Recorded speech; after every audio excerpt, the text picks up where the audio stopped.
I've been getting a lot of questions about what happened with the budget bill, ICE funding, what's going on with this partial government shutdown. And so I brought out the whiteboard to break it all down. And because I was also confused and had to write it all down to figure it out for myself. So let's go through it. Some quick level setting. The government spending that we are talking about are these 12 appropriations bills. They have to be negotiated and agreed upon annually. They're like for your family budget, these are basically the line items or the buckets. These are all discretionary funding, which means that they need to be renewed every year, which is different than mandatory spending, your Social Security, Medicare, Medicaid. That is separate. Thank God, because Ron Johnson always talks about wanting to pull this into discretionary. And can you imagine if that was tied up every year?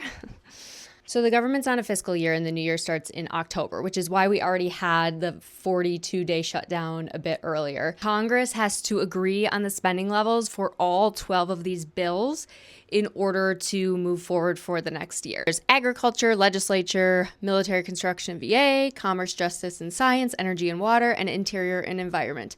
Those 6 had already been approved, both by the House and the Senate. Those are good to go and funded. The bill that the Senate voted on last week that we were all making calls for was this next package of bills. They had that kind of put through together. Defense, labor, health and human services and education, transportation and housing, State Department and foreign operations, financial services and government general spending, and then Homeland Security, which also includes ICE. What ended up happening is that the Senate took this Homeland Security one out in order to agree on voting yes on these other ones, which they did. So on Friday, the Senate passed the rest of these, but not this Homeland Security one. They agreed to pull that out and put it on a 2-week extension. So what's going to happen now is that these 5 bills that were passed on Friday by the Senate do have to go back to the House to get approved, and hopefully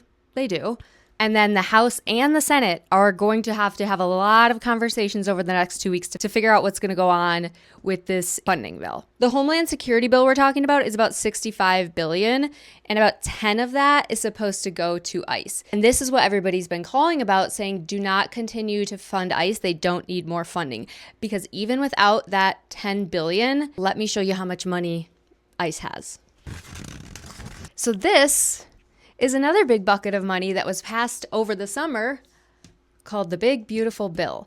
This is additional supplemental funding in addition to this annual funding that was already approved and allocated.